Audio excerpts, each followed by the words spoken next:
나는 어려서부터 집안에서 가장 조용한 존재가 되는 법을 배워왔다. 누가 따로 가르치지 않았지만 마루 끝에서 숨을 죽이는 어른들의 기척, 제삿날 낮게 깔린 충문소리, 집은 잔잔해야 복이 든다. 는 속삭임들이 하루하루 내 귀를 길들였다. 그 말들 사이에서 자라던 나는 어느 날부터 목소리 자체가 문제일지 모른다고 믿기 시작했다. 바람이 세면 지붕이 흔들리듯 여자의 소리가 커지면 집안이 흔들린다는 식의 믿음이었다. 내 어린 날들은 경상북도 산자락의 네 계절로 나뉘었다. 봄이면 녹은 눈이 마당 흙길을 얕게 흐르고 여름이면 장맛비가 기와골을 타고 폭포처럼 쏟아졌다. 가을에는 논이 노랗게 숨쉬는 것 같았고 겨울이면 북풍이 빨래를 딱딱하게 얼려놓았다. 낮은 대문과 넓은 마당, 장독대와 아궁이, 온돌방 하나와 조금 서늘한 사랑방 하나.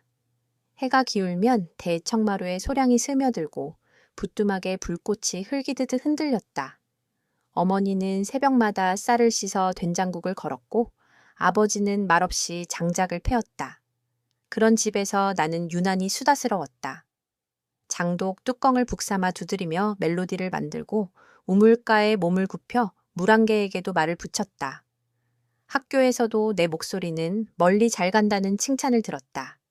국어 시간 낭독 대회에서 상장을 받고 돌아오던 날 친구들은 나를 종달새라고 불렀다. 종달새라는 별명이 나는 좋았다. 소식을 멀리 전달하는 새, 아침을 깨우는 새. 나는 집으로 돌아와 어머니에게 상장을 내밀며 들뜬 마음을 감추지 못했다.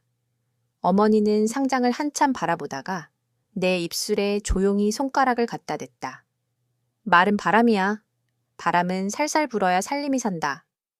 그 말은 훈계라기보다 기도처럼 들렸지만 그때의 나는 무슨 뜻인지 깊이 헤아리지 못했다. 20살을 채우기 전 겨울 아궁이에 불을 지피던 어머니가 그 자리에서 일어나지 못했다. 나는 목구멍이 타도록 불렀다. 어머니! 내 외침은 마당을 가로질러 골짜기까지 울려 퍼졌다.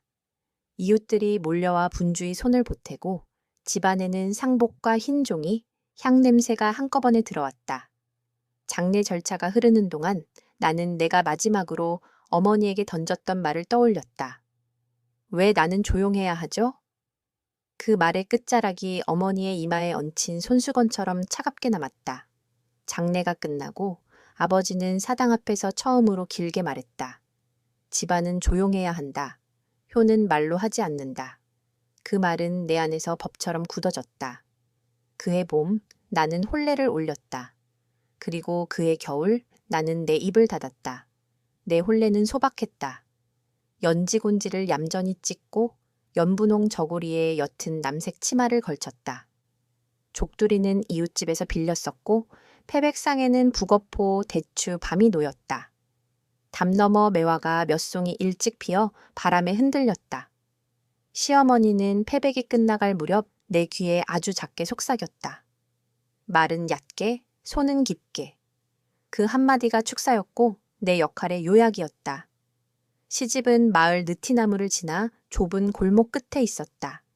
장독대가 넓어 된장과 고추장, 간장이 햇빛을 배불리 먹었다. 마당 한켠에 배틀이 놓여 있었고 나는 새벽이면 미역국을 끓이고 낮이면 안동포를 짰다. 저녁에는 장독 뚜껑을 닫고 밤에는 아이들의 호티브를 말아 둥글게 묶었다. 바쁜 날들이 이어지자 소리가 줄었다. 그러나 줄어든 게 아니라 나는 내 입을 닫는 연습을 했다. 스스로에게 약속하듯 말하지 않으면 상처도 실수도 없다. 그 약속은 점차 신념이 되고 신념은 곧 습관이 되었다. 처사이를 낳고 3-7일을 지나며 나는 하루 종일 입술로만 말을 했다.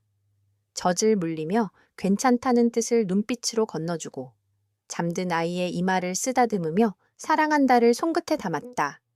둘째가 태어나자 집안일과 육아는 얼개가 생겼다. 제사상 차림은 차근차근 내 손에 익었고 누구보다 정확하게 접시를 놓았다. 굴비의 머리가 어느 방향을 바라보아야 하는지, 제기 사이를 얼마나 띄워야 단정한지, 송편색이 얼마나 옅어야 예쁜지. 문중 어른들은 저 며느리는 말이 없어 일도 틀리지 않는다고 칭찬했다. 그 말은 밀가루처럼 나를 하얗게 덮었다. 보드랍지만 숨을 막는 지워지지 않는 가루. 장마가 길던 어느 해, 큰아이가 냇물을 건너다 발을 헛디뎠다. 나는 마당에서 대야를 씻다 그 모습을 보았다. 그 순간 필요한 건 단 한마디의 외침이었을지 모른다. 멈춰! 그러나 내 혀는 목젖에 붙은 채 떨어지지 않았다. 오랜 침묵이 만든 울타리가 그날따라 유난히 높았다. 다행히 동네 형이 아이의 손목을 잡아 올렸다. 아이는 젖은 신발을 벗으며 울다 웃었다.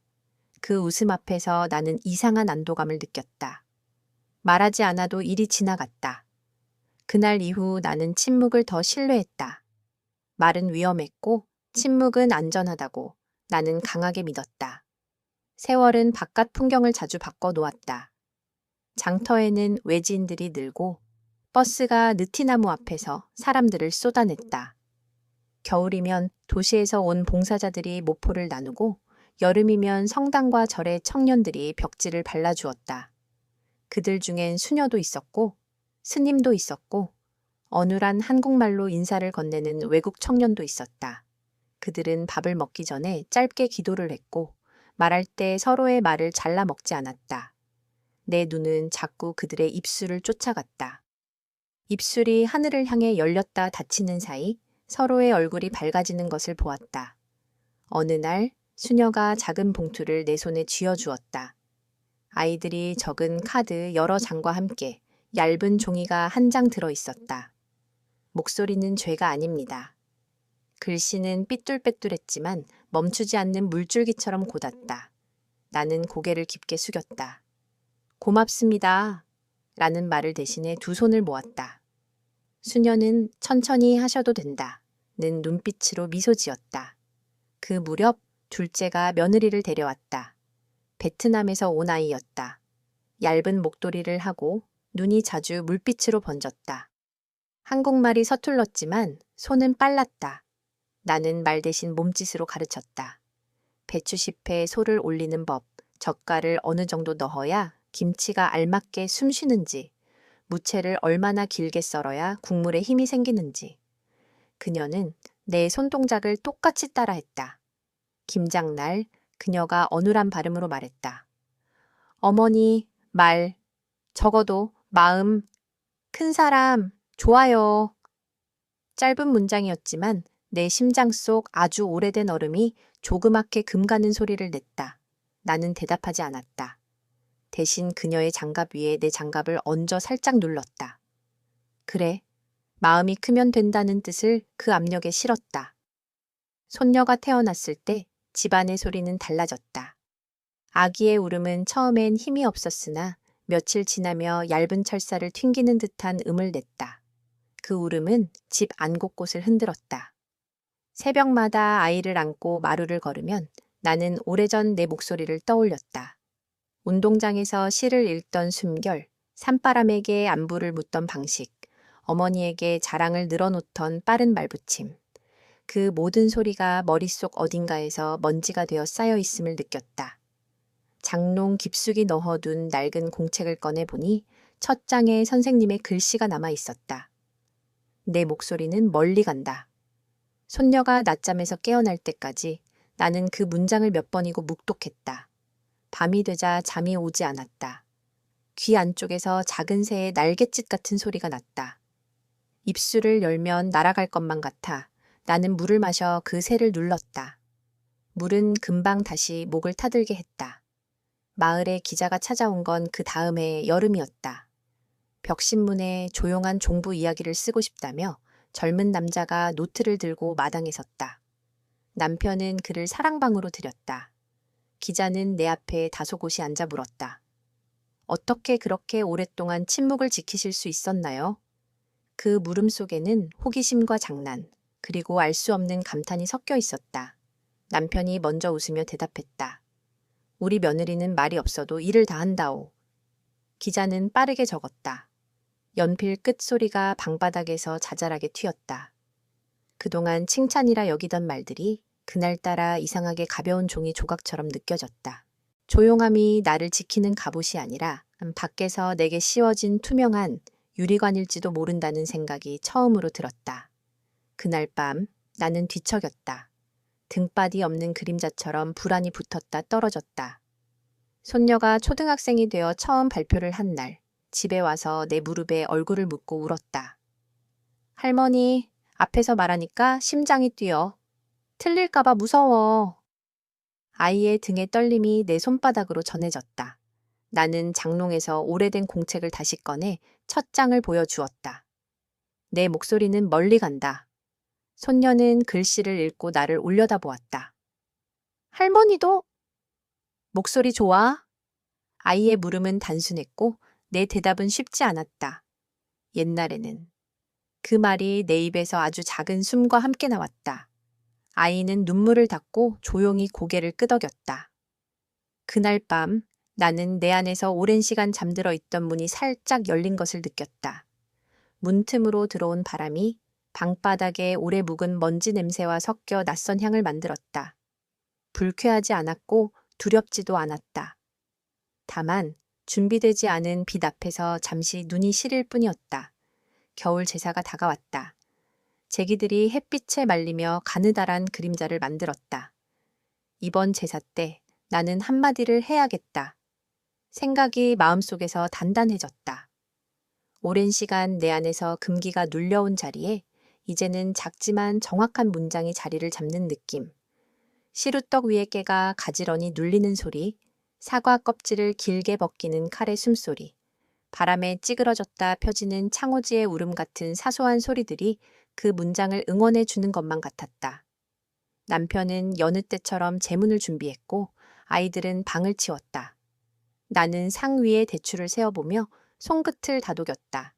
내 손은 떨렸지만 마음은 이상하게 고요했다. 그리고 마침내 향 연기가 방 안에 둥글게 고이는 저녁.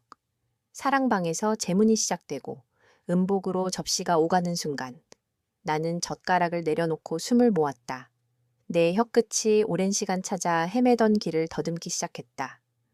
누군가 물을 건네려 손을 움직였고 누군가 내 얼굴을 흘끗 바라보았다. 아니 아주 잠깐 파문도 없이 고여 있었다. 나는 알고 있었다. 이 한마디가 내 40년의 침묵을 넘어설 것임을. 소리의 첫 돌기둥이 목을 떠났다. 그 순간 내 등 뒤에서 아주 오래된 문이 완전히 열리는 소리가 났다. 어쩌면 내 상상일지 몰라도 분명히 들렸다. 나는 숨을 더 길게 들이쉬었다. 이제 내 차례였다. 하고 꺼낸 첫 음절이 방 안을 아주 가볍게 건드렸다. 향 연기가 그 소리의 흔적을 따라 한 번 흔들렸다. 나는 내 혀가 길을 기억하도록 한 박자 쉬고 다시 말했다. 저도 한마디 하겠습니다. 눈앞에서 접시의 은빛이 미세하게 떨렸다. 남편의 눈에 당혹과 놀람, 그 뒤편에 어쩌면 안도 같은 것이 어른거렸다. 장남 며느리는 젓가락을 내려놓으며 내 쪽으로 몸을 조금 기울였다. 베트남에서 온 둘째 며느리는 내 손등을 살짝 눌렀다. 손끝이 따뜻했다.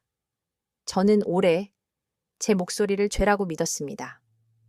말이 입에서 나오는 동안 내 과거가 한 장 한 장 넘겨졌다.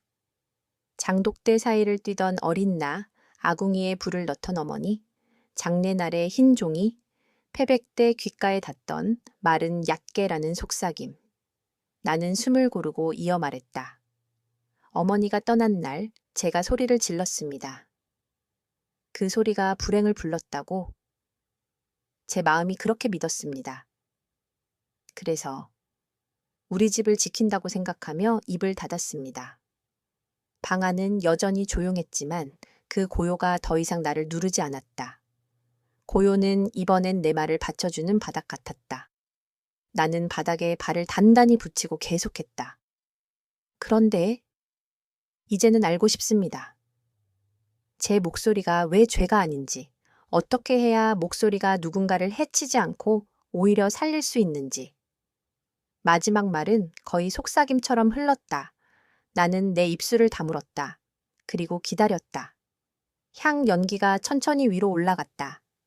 처음 답한 사람은 뜻밖에도 작은 아들이었다. 어머니, 지금처럼 이렇게 천천히 말해주시면 돼요. 저는 어머니 목소리 한 번도 못 들은 줄 알았는데 기억하고 싶어요. 그 말에 내 눈이 뜨겁게 달아올랐다. 남편이 낮게 한숨을 쉬더니 짧게 말했다. 그래, 오늘부터는 우리도 귀를 더 열어야겠다. 큰아들이 어색하게 웃었다. 어머니, 내일부터 아침에 일기 읽어보세요. 손녀가 도와줄 거예요. 누가 시킨 것도 아닌데 방 안의 공기가 서로를 향해 조심스럽게 움직였다. 그날 이후 나는 매일 아침 대청마루에 앉아 한 문장을 소리내어 읽었다. 첫날은 오늘은 맑음이었다. 둘째 날은 미역국을 끓인다. 셋째 날은 감사합니다. 입술이 굳어 있어 처음엔 소리가 갈라졌다. 그러나 갈라짐 사이로 햇빛이 들어왔다.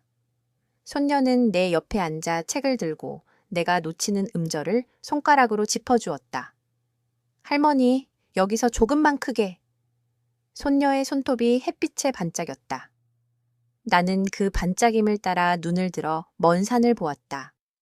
산등성이가 누런 겨울 볕에 말려 살짝 푸석해 보였다. 그 위로 까치 한 마리가 울었다. 까치의 울음은 예전처럼 날아 멀리 갔다. 봄이 오기 전 나는 어머니 산소를 찾았다. 남편과 아이들이 함께 갔다. 산길에는 얼음이 덜 녹아 발목을 살짝 삐끗하면 물이 발목을 살짝 적셨다. 참외빛에 제사청아 작은 종지를 챙겨 올라갔다. 봉분 앞에 앉아 향을 피우고 나는 손을 모았다. 그리고 처음으로 무덤 앞에서 소리내어 말했다. 어머니, 그동안 너무 오래 미안해했습니다. 오늘은 고맙다고 하겠습니다. 저를 지켜주신 침묵에도 이렇게 다시 길을 찾게 해주신 시간에도. 말이 끝나자 바람이 산비탈을 타고 올라왔다. 소립들이 작은 박수 같은 소리를 냈다. 남편이 내 옆에 앉아 가만히 말했다. 그동안 내가 놓친 게 많았나 보. 나는 고개를 저었다. 우리 둘 다 이제 배우는 중이네요. 남편의 어깨가 아주 작게 흔들렸다. 그 흔들림이 내 등에 기대는 포근함이 되었다. 봄이 열리자 장터가 바빠졌다. 나는 일부러 장에 나가 상인들과 인사를 나누었다. 안녕하세요. 봄에 먹기 좋은 무 좀 있어요? 상인은 놀란 얼굴로 나를 보았다가 활짝 웃었다. 아이고, 이제 말씀도 하시네. 이 무가 달아요.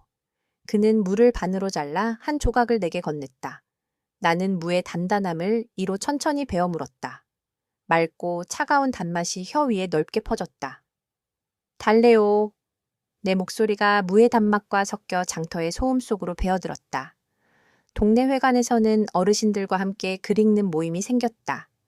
봉사자 대학생이 신문을 가져와 기사 한 꼭지를 읽고 그 다음엔 돌아가며 각자 한 문단씩 읽었다. 내 차례가 오면 심장이 약간 빨라졌다. 나는 문단의 처음 두 문장을 손가락으로 밑줄 긋듯 짚은 뒤 숨을 고르고 읽었다. 봄 가뭄이 예상돼. 농업용수 관리. 삐걱거리는 음이었지만 어르신들은 고개를 끄덕였다. 잘 읽네. 또박또박. 칭찬은 예전처럼 밀가루가 아니었다. 이번의 칭찬은 김이 막 오른 숭늉 같았다. 뜨겁지 않고 구수하게 목을 타고 내려갔다. 그러나 변화가 늘 꽃집처럼 한 방향으로만 떨어지는 것은 아니었다. 마을의 몇몇 어른은 나를 보고 고개를 갸웃했다. 이제 와서 왜 저럴까? 50이 코앞인데. 어떤 아주머니는 귓속말로 속삭였다. 제사 때 여인이 말이 많으면 조상님이 싫어하신다지. 그런 말이 내 등을 스쳤다. 옛날 같았으면 나는 그 말에 더 깊게 숨어들었을 것이다. 그러나 이번은 달랐다. 나는 회관 문 밖에서 그 아주머니에게 다가가 조용히 말했다. 예, 저도 그 말씀 오랫동안 믿었습니다. 그래서 오래 조용했지요. 그런데 며느리와 손녀를 보며 들으면서 말하는 법을 배워보려고요.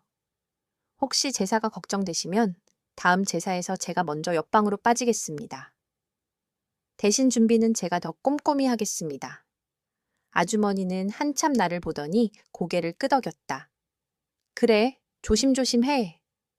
그 조심조심에는 경계와 허용이 함께 들어 있었다. 나는 그 두 감정을 모두 받아들이기로 했다. 여름이 되자 장마가 찾아왔다. 비가 장독대 뚜껑을 두드리며 리듬을 만들었다. 나는 처마 밑에 앉아 비를 보며 작은 노트를 무릎에 올렸다. 그 노트에는 내가 매일 소리내어 읽는 문장들이 날짜별로 적혀 있었다. 오늘 손녀에게 책을 읽어주었다. 숨이 덜 찼다. 멸치 다시마로 육수를 냈다. 맛이 맑아졌다. 시장 아주머니와 웃었다. 나는 노트를 넘기며 지난날의 문장을 어렴풋이 따라 읽었다. 비는 더 굵어졌다. 빗줄기가 어느샌가 내 앞에 얕은 물을 채우고 물 위에 동심원이 퍼졌다. 동심원은 겹치고 부서지면서도 자꾸만 새로 생겼다. 나는 문득 생각했다. 말도 저렇게 되는구나. 겹치고 부서지면서도 계속 새로 생기는 것. 그래서 두렵지만 그래서 살아있는 것. 여름 끝물 남편이 병원에 가자는 말을 꺼냈다. 오래된 기침이 더 깊어졌기 때문이다. 읍내 병원에서 촬영을 하고 의사는 폐렴이라고 했다. 며칠 입원하면 괜찮아질 거라고. 병실에서는 낮에도 조명이 흰색으로 환했다. 나는 의자에 앉아 남편의 손목을 주무르며 낮게 말을 건넸다. 당신 기억나요? 우리 홀레날 시어머니가 제 귀에 말은 얕게 손은 깊게라고 했던 거. 남편이 웃음을 흘렸다. 그 말이 우리를 오래 살게도 했지. 나는 고개를 끄덕였다. 예. 그런데 이제는 조금 바꿔볼래요. 손은 깊게, 말은 제때. 남편이 내 손을 쥐었다. 제때라. 그의 눈에 물기가 돌았다. 지금이 제때요. 나는 남편에게 그 말을 들려주려고 아주 오래 걸어온 것 같았다. 병실 창밖으로 비가 그치고 푸른 하늘이 조금 열렸다. 남편은 며칠 뒤 집으로 돌아왔다. 그는 더 자주 앉아서 쉬었고 나는 더 자주 그의 옆에 앉았다. 저녁이면 우리 둘은 나란히 앉아 짧은 기사 한 꼭지를 번갈아 읽었다. 남편은 여전히 내 말보다 손에 익은 일을 더 잘하지만 내 말이 집안에 부딪혀 되돌아와 따뜻한 울림이 되는 걸 함께 들었다.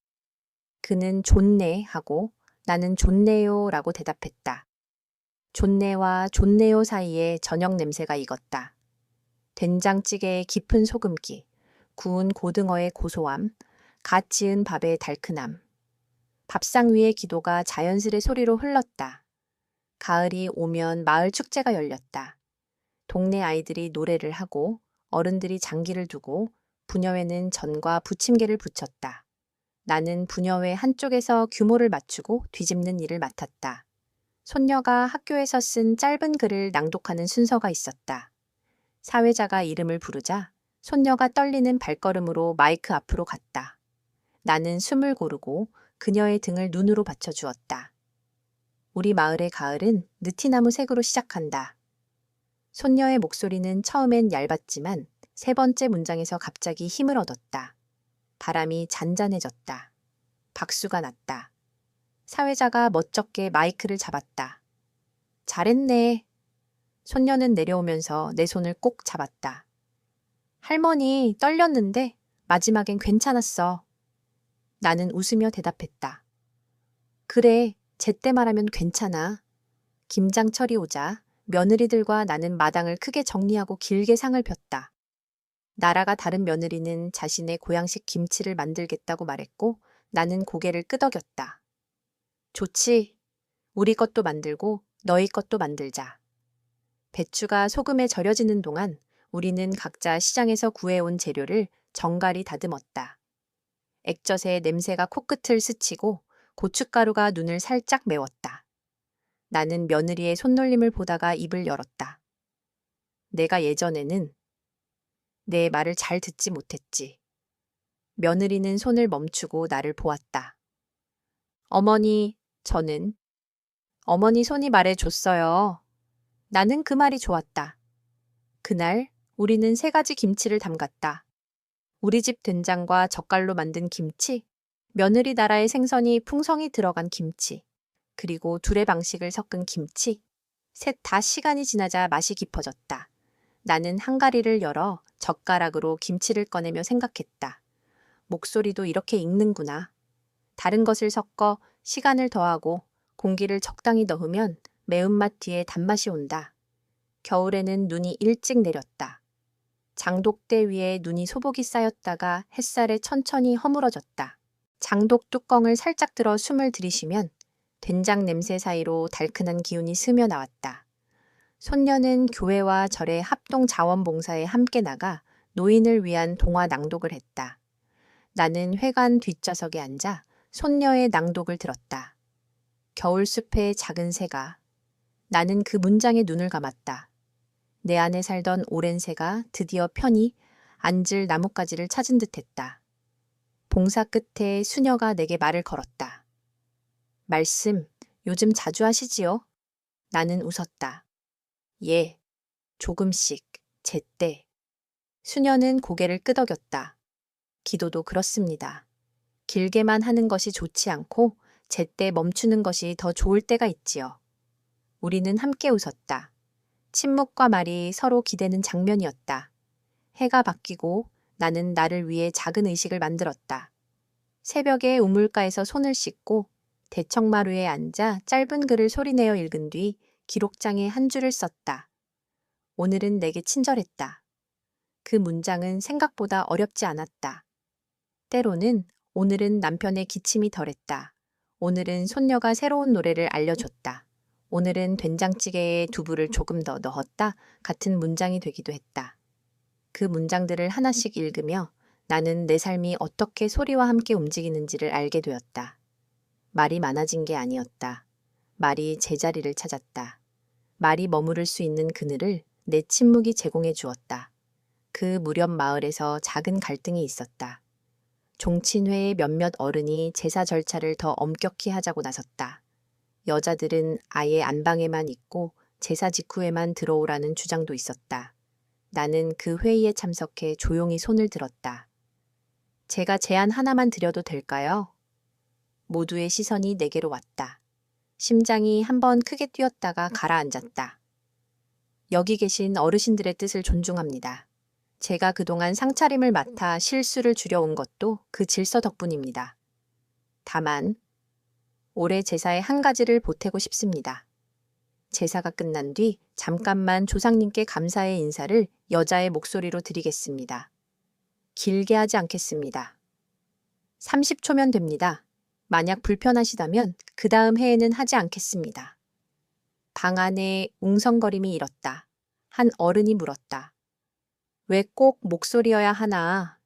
나는 대답했다. 우리 집안의 여인들이 평생 준비한 손길을 한 번만 소리로 올리고 싶어서입니다. 손과 입이 서로를 증언하면 저는 더 실수하지 않을 자신이 있습니다. 몇몇이 고개를 끄덕였고 몇몇은 여전히 표정이 굳었다. 결국 한 해만 시도해보는 것으로 합의가 되었다. 그 해의 겨울 제사, 나는 상을 마친 뒤 안방 문턱에 눌러앉아 아주 짧게 말했다. 살림의 손길로 이 자리를 지켜온 모든 어머니와 며느리의 마음을 보태 오늘도 감사합니다. 그 말은 20초도 되지 않았다. 그러나 말이 끝나자 방 안의 공기가 한 번 깊게 숙였다.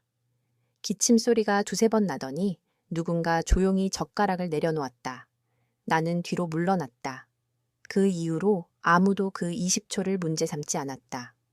다음 해에 나는 같은 말을 했고 그 다음 해에도 같은 길이를 지켰다. 전통은 무너지지 않았고 나도 더 이상 무너지지 않았다. 전통은 내 목소리를, 내 목소리는 전통을 서로 조금씩 받쳐주었다. 세월이 한 걸음 더 갔다. 남편의 기침은 어느 겨울 다시 깊어졌고 이번엔 오래 누웠다. 병실의 창은 언제나처럼 하얗게 열려 있었다. 나는 남편의 손을 잡고 옛 이야기를 들려주었다. 어머니가 장독대에서 된장 뚜껑을 열던 소리, 장마 때 아이 손목을 붙잡던 동네 형의 젖은 팔, 수녀가 건넨 쪽지의 얇은 종이 촉감, 며느리의 장갑 위 내 장갑의 온기. 그 이야기들의 사이사이에 남편이 짧은 말을 끼워 넣었다. 그래서 우리가 살았지. 그래서 네가 돌아왔구나. 그래서 이제 됐네. 그는 때때로 잠들었다. 잠들기 전 그는 꼭 말했다. 읽어줘.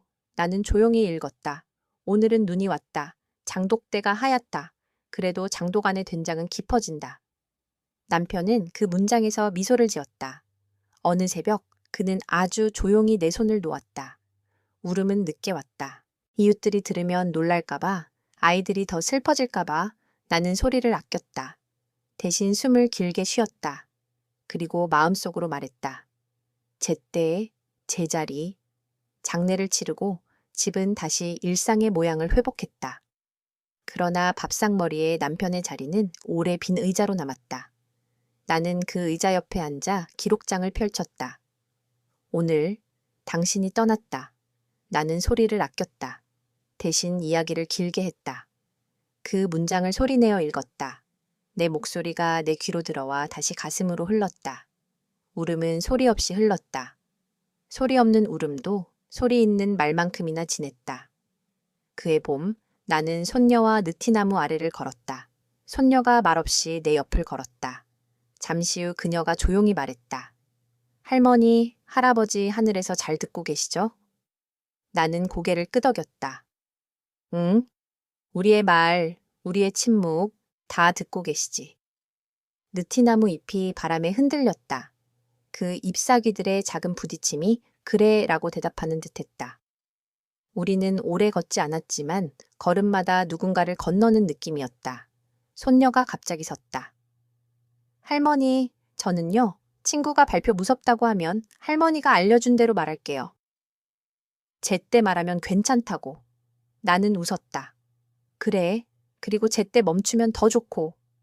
우리는 함께 웃었다. 웃음이 나무십 사이로 올라가 햇빛에 반짝였다. 나는 이제 마을 회관에서 가끔 시를 읽는다. 길지 않은 시.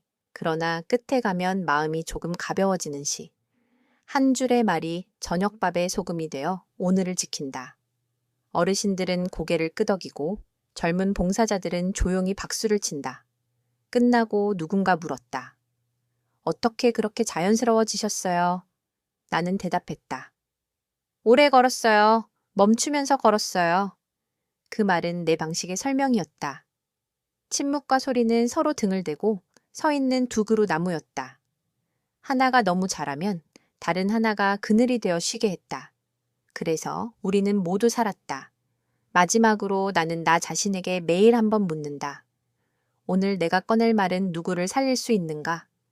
그 질문 앞에서 나는 종종 말을 멈춘다. 멈춘다는 건 도망이 아니라 준비다. 그리고 말한다. 제때 제자리에서. 어느 날은 시장 아주머니에게 감사 인사를, 어느 날은 며느리에게 사과를, 어느 날은 손녀에게 칭찬을, 또 어느 날은 내 어린 날의 나에게. 너의 목소리는 멀리 간다. 오늘은 더 멀리 가지 않아도 괜찮다. 너의 집까지면 충분하다. 밤이 오면 나는 항아리, 뚜껑을 손바닥으로 천천히 쓸어본다. 나무결의 미세한 골이 손바닥에 남는다. 아주 옅은 된장 냄새가 올라온다. 그 냄새는 내 오랜 세월과 닮았다. 눌려 있었고 익었고 지금은 깊다. 나는 대청마루에 앉아 기록장을 펼친다. 그리고 오늘의 문장을 쓴다. 오늘 나는 누군가의 말을 끝까지 들었다. 오늘 나는 내 말을 절반만 했다. 오늘 내 침묵은 도망이 아니라 쉼이었다. 그 문장들을 소리내어 읽는다. 내 목소리가 방 안벽에 부딪혀 돌아오고 그 울림이 내 가슴에 자리 잡는다. 그 자리에서 나는 조용히 눈을 감는다. 내일 아침에도 나는 같은 의식을 반복할 것이다. 우물가에서 손을 씻고 마루에 앉아 한 문장을 읽고 한 줄을 쓸 것이다. 그렇게 나는 앞으로의 세월을 건너갈 것이다. 말과 침묵이 교대로 내 두 팔이 되어 균형을 잡아줄 것이다. 내 생의 끝자락이 점점 또렷해질수록 나는 더 선명하게 이해한다. 전통은 우리를 서 있게 해준 기둥이고 목소리는 그 기둥 사이를 잇는 다리다. 기둥만 있고 다리가 없으면 서로 만나지 못하고 다리만 있고 기둥이 없으면 금세 흔들린다. 나는 오래 기둥만 붙들고 살았고 이제 다리를 만들었다. 그 다리 위에서 나는 드디어 나 자신과 마주 앉았다. 그리고 내게 말했다. 수고했다. 이제 편히 말하고 편히 쉬자. 밤 공기가 맑았다. 멀리 기차가 지나가는 소리가 작게 들렸다. 그 소리는 이제 더 이상 외롭지 않았다. 내 작은 음성이 그 뒤를 따라가며 기차의 꼬리를 살짝 붙잡았다. 그리고 아주 조용히, 아주 또렷하게 속삭였다. 고맙습니다. 잘 들었습니다. 내일도 제때